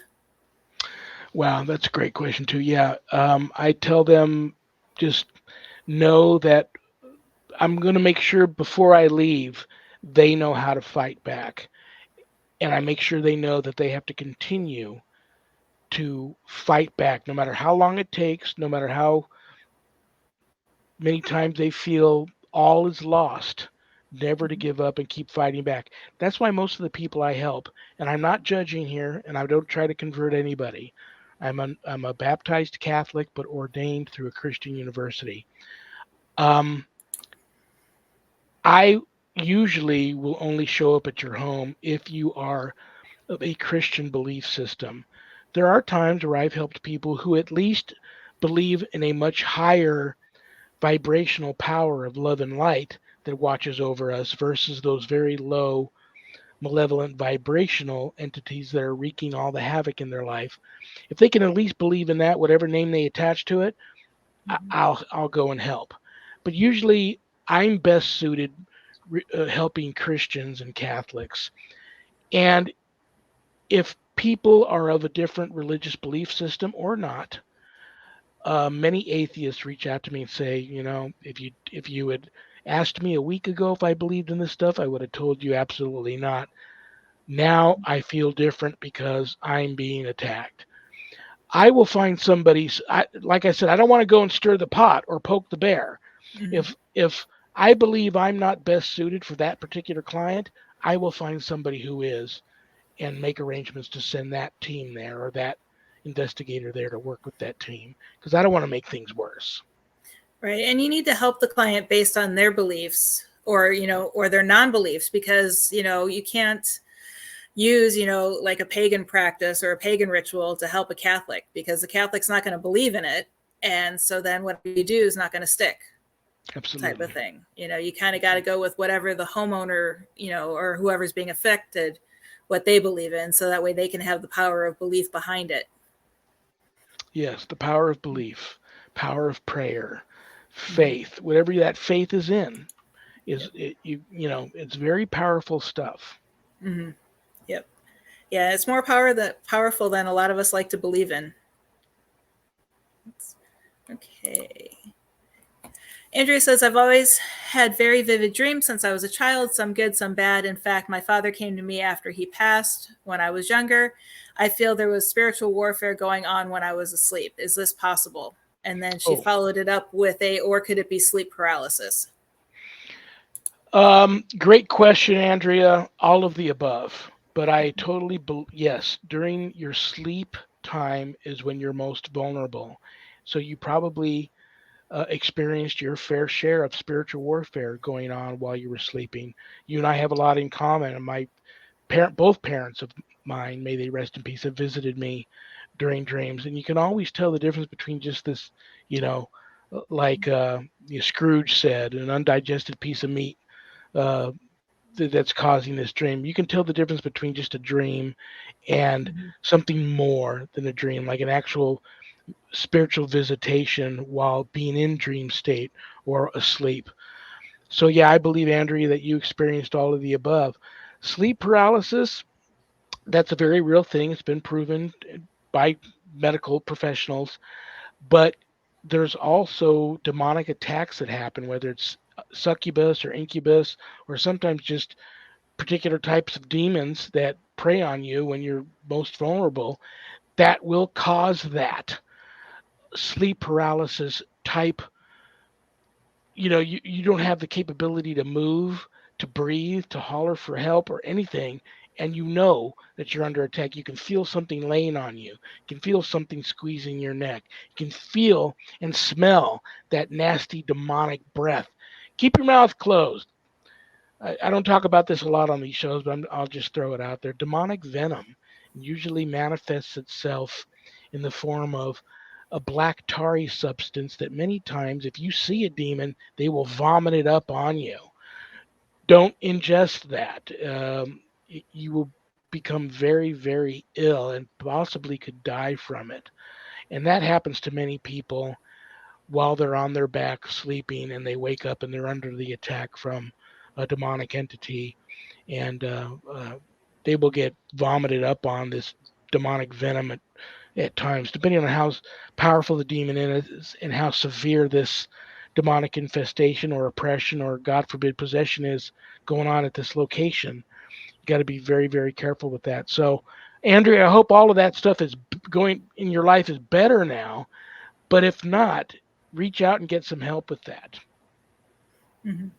Yeah, she says thanks for answering her question, and that's exactly what she's been going through when she sleeps, and she's asked Jesus Christ to intervene. Yeah. I don't know if you're Catholic or Christian. Obviously, you believe in Jesus or you and ask for his help. There's a lot of things you can do, and you may have done all of this, but I would get, if my room was brighter, you'd see many variety of wall crucifixes behind me. Get yourself a nice wall crucifix with corpus, with Jesus on it. Get it blessed. Get it up on a wall in your home. Every night before you go to bed, out loud, I'd say the Hail Mary, the Our Father, and the Prayer of St. Michael, short version in English. I would say it again out loud every morning when I wake up. I would make sure that I would get an empty container and go to the nearest Catholic church and go in there and find if they got one of those big fonts full of holy water, fill that bottle up, come home, every night and every morning. I'd go through the house and sprinkle the holy water Mhm. and the sign of the cross in every room. Bless yourself. A lot of people don't even know how to bless themselves. Put some holy water in your hand, right hand, forehead, chest, left shoulder, right shoulder. And as you do that, it's in the name of the Father and of the Son and of the Holy Spirit. Amen. Bless yourself every morning, every night, and just something about the way you're living your life, not always, but usually it's something about the way you're living your life that is making you a target and giving these things the feeling that they've been given permission to attach to you. You've got to Mhm. flip that around. You've got to change up your lifestyle and start being, like you said earlier, being more positive. Bring Mhm. more love and life into your psyche, into your attitude, into the way you live and treat others, and just, yeah, just anything that you even feel is negative. You got to be careful what you say and throw out into the cosmos. You don't know what's lurking Mhm. around listening. I More time than I'd like to admit, I've even found out somebody has said something as simple as, I would rather rule in hell than serve in heaven. And you say that kind of thing, and you may be given that opportunity, and it's not an Mhm. opportunity that you want because it doesn't end well. Yeah. There's entities lying in waiting for you just to say the right thing for them to want to jump. And as far as sleep paralysis, I experience it quite often. Not as often lately, but it used to be at least once or twice a month I would have it. And I never had any feeling of paranormal attached to it. And it was ruled that it was medical because it would occur when I'm like really stressed. Oh, very But cool. I can't imagine having it and then also have paranormal attached to it, because it's horrible enough as it is on its own. And you could You have know, both. right? And that's what's scary Yep. too. Yeah. It's like many And people I go to where the family thinks the person is possessed. If they can already tell me, yeah, my son or my daughter or my wife or my husband has been clinically diagnosed with a mental illness, mm-hmm. I'll still come and investigate because trust me, I've Yep. met very many people who have mental disorders who are severely demonically oppressed. Mm-hmm. Um, but you got to be careful. But can you imagine how scary that is? You're already dealing with some medical issues or some emotional issues. They prey on that too. That makes you a Mm-hmm. target also. Yep. And I always tell people, just because I ask if you have any, medical conditions or, anything wrong, it's not because I'm trying to find something to blame the paranormal activity on. I just want to make sure I understand the underlying conditions so we can help you based on those conditions and what could be opening you up to this paranormal activity. 99.9% of the time, if your house wasn't infested when you moved in, and over the years your house became demonically infested, one or more than one person in the family is being severely demonically oppressed. God forbid one is showing signs of possession. Somebody did something in that Mm-hmm. home to cause it to happen, and Yep. I know that's a hard pill to swallow. Mm-hmm. Usually, and this is probably TMI. Usually, not always, but usually there's some type of molestation or incest has happened in the home. Mm-hmm. Something's happened in that home. It can just be alcoholism, drug abuse. Um, the wife can be a weekend warrior, and when the husband is, I'm going to go to the Vegas for the weekend, honey, with some girlfriends. She comes out here and she's either works at one of the ranches in Pahrump or she's a stripper or what. And I don't judge. Whatever you do to make a buck is your business. But be careful. I've helped many people that do those types of things for a living, and and a time comes where you have to make a decision. Do you want this to stop, or do you want to fight back and change your life around? And the success stories are the ones that where they change their life around. Mm-hmm. Yep. Yeah, and that's what Andrea just said too. Where to go? Oh, there we go. She said that she had definitely turned her life around the last few years since she lost her parents. I'll say a prayer for you after the show, Andrea. I promise. Can you hang in there? Okay. And okay. Jeff wanted to know if there's anything to full moon charged drinking water.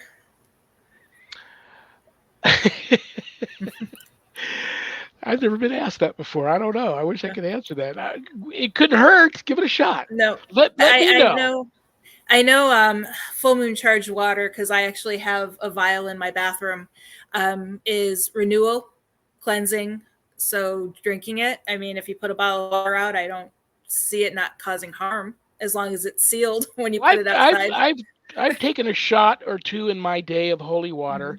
What it is it the same thing? Do you put holy water out there and do that, or do you just put regular water out and then it just has some cleansing, spiritual cleansing effect on it, or does it become like a type of a holy water? Do you know? It's similar to a holy water, especially in like the Wiccan and the pagan beliefs. I put it out. I used distilled water, and I had a clear little jar with a little stopper on it, and I just set it out in the moon. As long as you bring it in before the sun comes up, it's then fully charged, just like the crystals. But I also do the same thing with sun water, because they say if you do sun water and then use it for your plants inside, it's supposed to help the plants grow. Oh, very cool. So I'll have sun water, and then I have a vial of ocean water and storm water, which I was not able to get in Vegas. So I was kind of glad to be back in Florida to get those. Absolutely, yeah.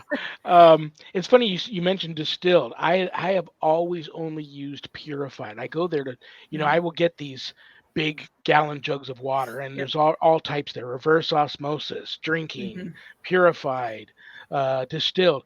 I've always used purified. Sometimes I just load the trunk up with stuff that I want blessed. I do my own blessing, yes, but Mm-hmm. I do have a friend who's a bishop at a nearby diocese. Sometimes I'll just load my trunk up with stuff. back up to the directory back door, honk, pop the trunk, and he'll walk out and bless everything in my trunk. And I shut my trunk and I'm off. That's the COVID method of blessing stuff. Yeah.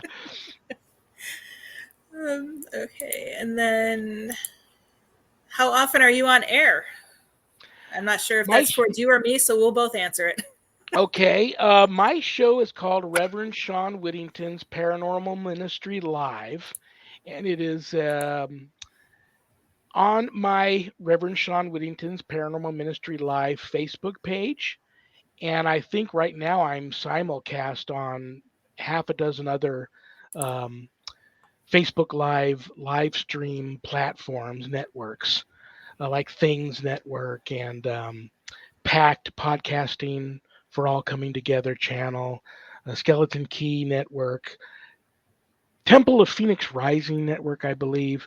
But you can catch my show Mondays, starting in a couple of weeks on Mondays at 5 p.m. Pacific, live for an hour on camera. And right now you can catch it every Friday at 2 p.m. Pacific, live for an hour on camera. And I just like you do, I bring on a guest and we just chat about all things paranormal for an hour. And uh, mainly the show, I throw the show at my guests and make it their show because I want to know about them and I want to introduce them to my paranormal ministry family. And we just have a nice para chat. So in a couple of weeks, the Monday after this holiday Monday coming up, it'll be every Monday at 5 p.m. Pacific on Facebook Live. Every Friday, starting this Friday, and I've been on the last 3 years every Friday at 2 p.m. Pacific, Facebook Live. But you can go to my YouTube channel, Reverend Shawn Whittington, and it premieres there, tape delay, the night of the show at midnight. But I'm working on my producer starting to live stream it there to my YouTube channel too. And you do ask interesting questions. When I was on your show, it was a couple of years ago already. You were asking questions dating back to my high school, or not high school, college. I stalked. That's what I did. I stalked. I don't lie. I tell my guests when they come on, I say, Yeah. I've been stalking you. For if you sensed it or noticed it, I've been Mm-hmm. stalking you the last week or two, getting stuff together for the show. So Yep. here you go. And you might like I said, I don't have a clue what I'm doing, Mm-hmm. and I just want to talk.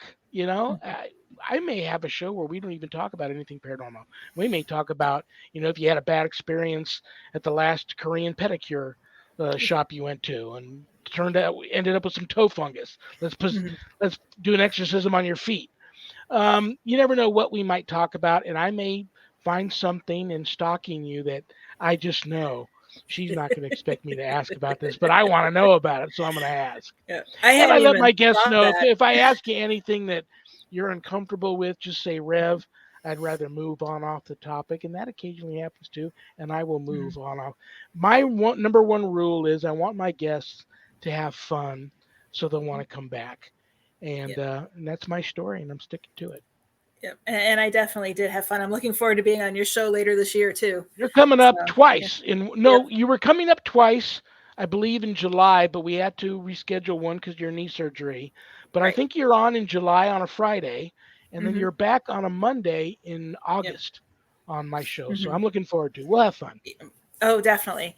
And then, as far as to finish answering his question, I actually host this with Philip Wyatt. You can see him in the comments. He's actually talking about he wants a stalker that sends gifts.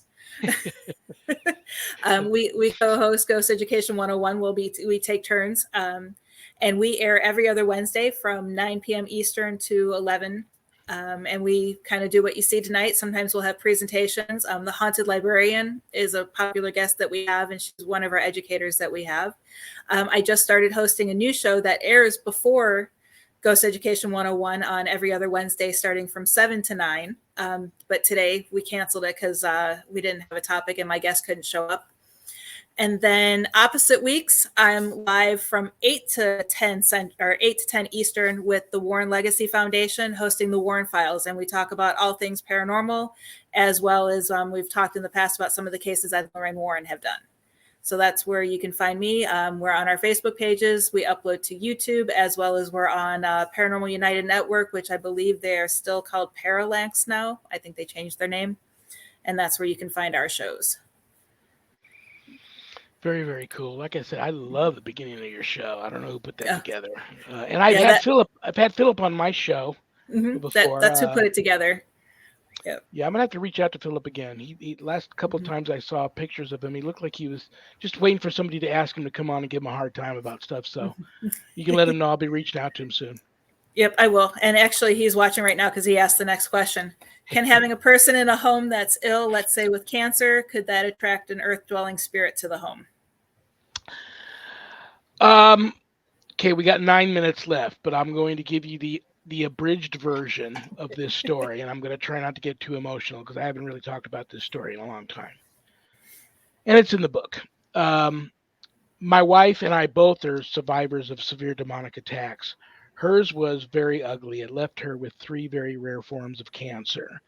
Um, and that's brutal. So I'm happy to say, after, I tell people all the time, yes, the chemotherapy doctor, the radiation doctor, and the surgeons that went in and did many surgeries on her. She had very rare tongue cancer, very rare throat cancer, very rare medullary thyroid cancer, which is the rarer of the two thyroid cancers. All came on like gangbusters after this entity had followed us home and pretty much attacked her. All those doctors and procedures and radiation and chemo, and yes, it almost all killed her, but yes, all of that did contribute in saving her life. But it was ultimately extreme divine intervention that saved her and why she's still here with us today. And the last full body CT and MRIs we did on her show no, thank you Jesus, no signs of any of the cancers left. She wasn't expected to survive, but that's how the demonic works. They're relentless, they're ruthless. And during this time, I had all types of spirits, ancestral spirits, spirits that we had known in life who were no longer with us and had moved on to heaven, in constant visitation and hanging around helping us during that whole time. So yes, yes, yes, to your question, especially if a person is ill like that, because of how the illness come, or if they just, life happens and sometimes cancer happens. Mm-hmm. Yes, if you're a very spiritually in tune person and you welcome that and you believe in all of that, and you ask for help, your guardian angels are there, family spirits that have crossed over will come and help and be at your side. You need to ask for the help though, but they're there waiting for you to ask for the help.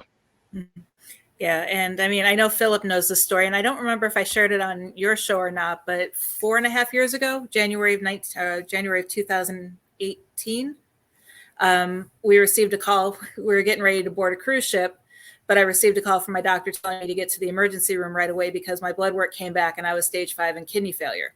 Whoa. And I immediately thought my life was over, but the hospital doctor said, go enjoy your cruise. Nothing's going to change in a week. And when we came home, we ran a whole bunch of tests, and my grandfather, who I hadn't seen, started appearing again. And I saw him when I was a teenager, but he started reappearing right after that. And one night I had one of those vivid dreams where he said, it's not your time yet. I woke up, he was sitting next to my bed. And then right after that, my blood work started improving, and now I'm stage 2. God So bless it you. was it I'll, was I'll just say a a prayer for instant you later turnaround. too. Oh, Yeah, they're thank you. there. They're there. Mm-hmm. They're there. Yep. I've actually had a friend that I grew up with who had moved to New York, and he was actually on his deathbed dying of advanced colon cancer, and he was an atheist. And I get this phone call from him. This was at a time when I'm thinking about leaving the ministry, Mm-hmm. and uh, I thought all was lost. I thought for sure my wife wasn't going to wake up that morning because I'm taking care of her at home. I'm looking at her at the Mm-hmm. peak of her, you know, all of that going on. And I get this phone call, and it's from my friend from back east calling me from his deathbed. He's an atheist. He said, I needed to call you because I just wanted you to know that I just saw God And God told me to call you and tell you that you need to continue to fight those responsible for what Mm-hmm. happened to Sharon, and that Sharon's going to live. And everything you told me was true. And I've told that story to his family members who are so happy that at the end there he found God. And Mm-hmm. so they're there. You got to have faith, you got to be strong, believe in the power of prayer. Mm-hmm. And when all seems lost, just keep fighting and ask for the help. If you Yep. truly need the help and truly want the help and really ask for the help, you'll get it. Yep. Exactly. So, okay. Well, we're in our last 4 minutes of the show. So thank you again for joining me. It was a great time.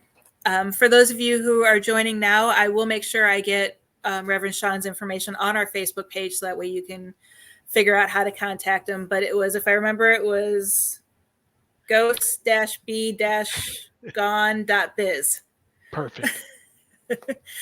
I visited that site so many times too, stalking you. No. And I enjoy that too because I Mhm. just, I have nothing to hide. I wear my emotions on my Yep. sleeve. I tell you what I'm thinking. I have no filter. It gets me in Mhm. trouble a lot. But you're welcome anytime. And Mhm. God bless you for inviting me. You're a Oh, very special lady. I love you. I respect you. And thank great you. show. Great show. Oh, yes, it's always great having you on. And I always wondered if we're going to have anything to talk about because we never pick a topic when you're on, but we managed to Yeah, fill we the whole manage. the whole 2 hours. And thank you everyone for watching us. Make sure you follow us at Ghost Education 101 on Facebook. And then our next presentation will be June 8th at 9 p.m. Eastern. And I'm going to be doing a presentation based off of my new book that's coming out August 22nd on haunted Southern Nevada ghost towns. So make sure you join for that. And again, thank you everyone for joining us. And thank you, Reverend Shawn. I look forward to being on your show and having you back as another guest in the future. Absolutely. Good luck with the operation. I send you my love. I'm going to say a prayer for you and Andrea when we get off here, and I'll be seeing you and talking to you soon. Perfect. And I'll send you that message tomorrow morning with all the information. Good night, everybody. So, good night.